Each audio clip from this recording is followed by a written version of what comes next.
Souls یعنی جس کو کہتے ہیں 1/3 اردو میں قرآن پاک کی تلاوت ہو گئی، 2/3 باقی رہ گئی، اور انشاءاللہ العزیز آنے والے ٹیوزڈے کو، آج بھی ٹیوزڈے ہے اور کمنگ ٹیوزڈے کو 10 پارے اور ہو جائیں گے، 20 پارے پورے ہو جائیں گے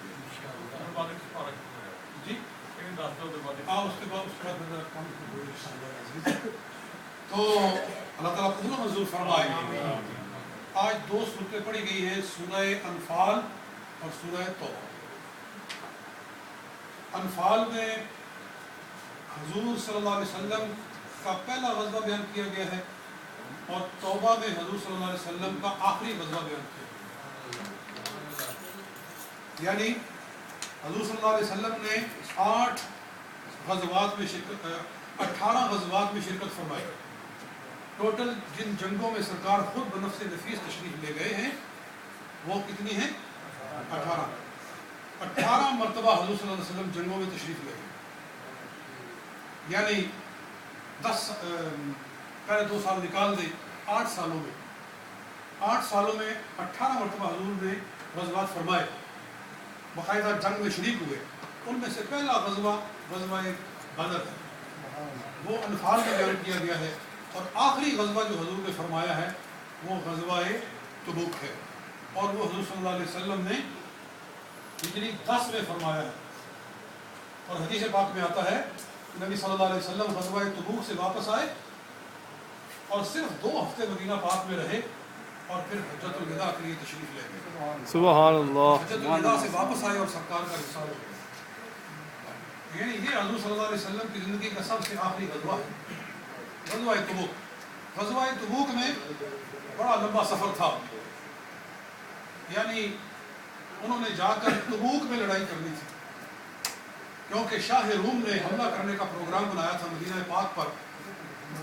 وہ بہت بڑی طاقت تھی اس زمانے کی، جیسے آج امریکہ ہے، اور مسلمان اس کے آگے ایسے تھر تھر کانپ رہے ہیں۔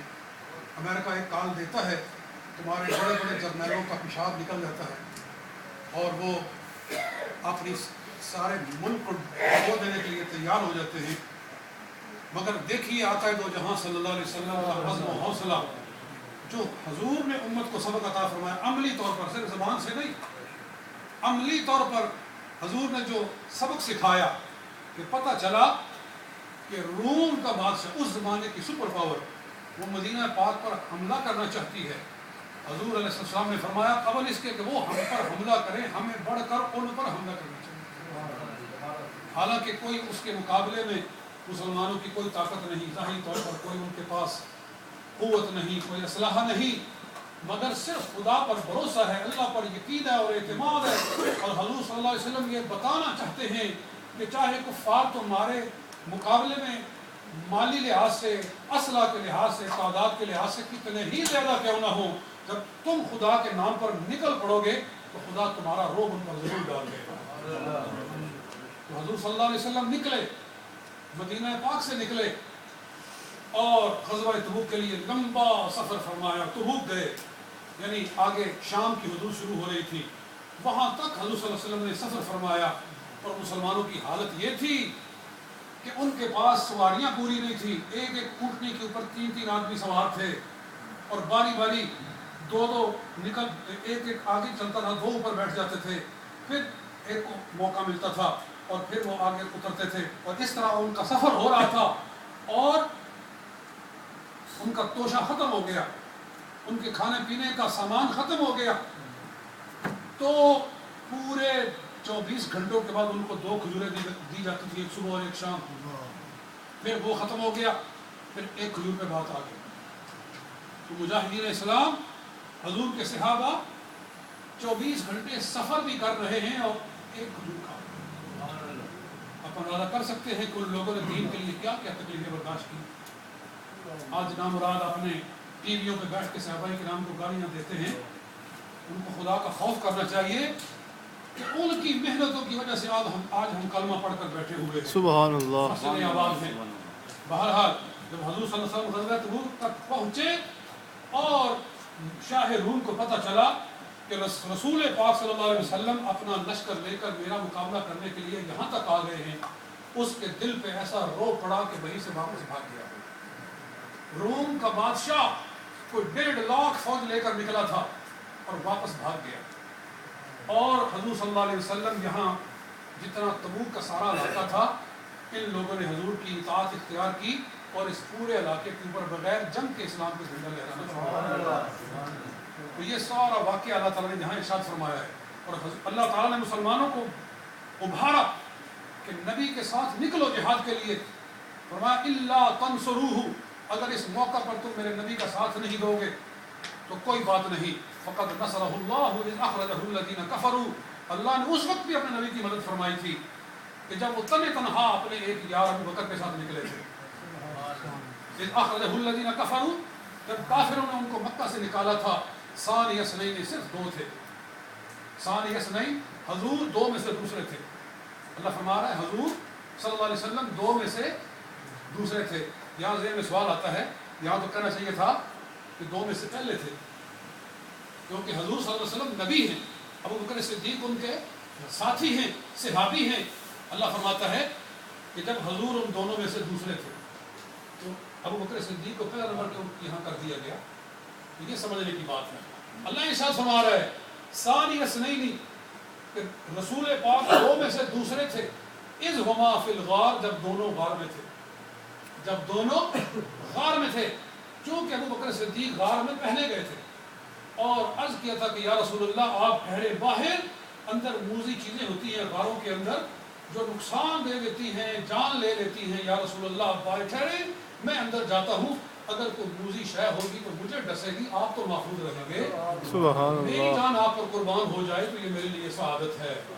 چونکہ وہ غار میں پہلے گئے اور اندر جا کر انہوں نے دیکھا کہ جگہ جگہ سوراخ ہیں، انہوں نے اپنی قمیض اتاری اور قمیض کے ٹکڑے کیے اور ٹکڑے کر کر کے ان سارے سوراخوں کو بند کیا، اور ایک سوراخ نظر آ رہا تھا، کہا کہ اس پر میں اپنی ایڑی رکھ دوں گا۔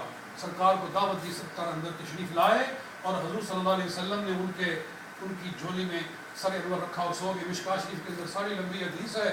اس لیے اللہ تعالیٰ ارشاد فرمایا ثانی اثنین اذ ہما فی الغار، غار میں ابو بکر جانے والے پہلے تھے اور حضور جانے والے دوسرے تھے۔ تو فرمایا میں نے اس وقت اپنے نبی کی مدد کی تھی، اور کہا کہ اس وقت نبی اپنے ساتھی سے کہہ رہا تھا لا تحزن ان اللہ معنا، غم نہ کر خدا ہمارے ساتھ ہے، غم نہ کر خدا ہمارے ساتھ ہے۔ موسیٰ علیہ السلام اپنی قوم کو لے کر نکلے تو جب سامنے سمندر آ گیا تو کہا ان معی ربی سیہدین، میرا رب میرے ساتھ ہے، مجھے رہنمائی کرے گا۔ انہوں نے فرمایا تھا میرے ساتھ میرا رب ہے، اور یہاں حضور فرما رہے ہیں ہم دونوں کے ساتھ ہمارا رب ہے۔ یعنی صدیق اکبر کو یہ انعام عطا فرما رہے ہیں کہ جس طرح رحمت خدا کی میرے ساتھ ہے، اس طرح خدا کی رحمت تیرے ساتھ بھی ہے۔ یہ چیز یہاں اللہ تعالیٰ، اور یہاں سے ایک نقطہ ملتا، مولا علی گڑھ مرتضیٰ نے اس کو سمجھا اور فرمایا دیکھو اس آیت میں صدیق اکبر کی اللہ تعالیٰ فضیلت بیان فرما رہا ہے کہ ساری دنیا کو ڈانٹ پہ لا رہا ہے اور ابو بکر کی شان ابھار رہا ہے۔ الا تنصروہ، اے مسلمانوں اگر تم اس موقع پر میرے نبی کا ساتھ نہیں دو گے تو کوئی بات نہیں، فقد نصرہ اللہ، اللہ نے اس وقت بھی مدد فرمائی تھی جب اکیلے یار کے ساتھ وہاں نکلے تھے۔ یعنی اللہ تعالیٰ نے اس جگہ پر سارے مسلمانوں کو ایک طرح سے تنبیہ فرمائی ہے اور صدیق اکبر کی تعظیم فرمائی ہے۔ اس لیے، اور یہاں سے ایک اور بات بھی معلوم ہوتی ہے، اللہ فرماتا ہے اذ یقول لصاحبہ، جب حضور اپنے ساتھی سے کہہ رہے تھے، اپنے صاحب سے کہہ رہے تھے لا تحزن، ڈر نہیں، اللہ ہمارے ساتھ ہے، تو معلوم یہ ہوا کہ حضور صلی اللہ علیہ وسلم کے باقی جتنے صحابی ہیں، چاہے مولا علی ہیں، چاہے عثمان غنی ہیں، چاہے فاروق اعظم ہیں، چاہے بلال حبشی ہیں، ان سب کا صحابی ہونا یا بخاری سے ثابت ہے یا مسلم سے ثابت ہے، کسی حدیث سے ثابت ہے، مگر ابو بکر صدیق وہ ہیں جن کا حضور کا صحابی ہونا خود قرآن سے ثابت ہے۔ کیونکہ اللہ فرما رہا ہے اذ یقول لصاحبہ، جب نبی پاک اپنے صاحب سے کہہ رہے تھے، اس سے اپنے صاحب سے، صاحب اور صحابی ایک ہی معنی ہے، یعنی ساتھی، تو یہ شان ہے۔ اس لیے علماء فرماتے ہیں کہ کسی صحابی کے صحابی ہونے کا انکار کرنا کفر نہیں ہے، مگر ابو بکر وہ ہیں جن کے صحابی ہونے کا انکار کرنے والا اسلام سے خارج ہو جاتا ہے، کیونکہ وہ نص قطعی قرآن کا انکار کرتا ہے۔ یہ چیز یہاں اللہ تعالیٰ نے بیان فرمائی۔ یہ دونوں صورتیں جہاد پر مشتمل ہیں، کیونکہ ایک غزوہ بدر کو بیان کرتی ہے، دوسری غزوہ تبوک کو بیان کرتی ہے. ان کا مفہوم اس طرح ایک دوسرے سے متشابہ تھا کہ اس کے درمیان میں اللہ تعالیٰ نے سورہ بسم اللہ بھی نازل نہیں فرمائی ہے. اسی لیے سورہ توبہ کے شروع میں بسم اللہ نہیں پڑھی جاتی. جی تو بسم اللہ نہیں پڑھنی ہے. حافظ صاحب کو مغالطہ لگ گیا، انہوں نے الحمدللہ بھی چھوڑ دی، لیکن پڑھ لی، دوبارہ پڑھ لی، لیکن یکدم ان کی زبان پہ وہ برات میں شروع ہو گیا تھا. تو اللہ تعالیٰ ان حافظوں کی بھی مدد فرمائے. اور یہ روزہ رکھ کے آپ اندازہ کرتے ہیں یہ کوئی آسان کام نہیں ہے. جی 19 گھنٹے کا روزہ بھی رکھنا اور سارا دن قرآن بھی یاد کرنا. یہ بھی جا کر سوتے نہیں ہیں، میں ان کو لے کر بیٹھ جاتا ہوں اور افطاری اپنا صبح سحری سے پہلے دونوں اپنی منزل ایک دفعہ سناتے ہیں، پھر دن کو بھی کئی دفعہ سناتے ہیں. اس کے باوجود زبان لڑکھڑا ہی جاتی ہے اور کوئی الفاظ آگے پیچھے ہو جائیں تو یہ کوئی مشکل بات نہیں ہے، یہ ہونا متوقع ہے. اللہ تعالیٰ ہمارا سننا سنانا منظور و مقبول فرمائے. اللہم صلی علی سیدنا مولانا محمد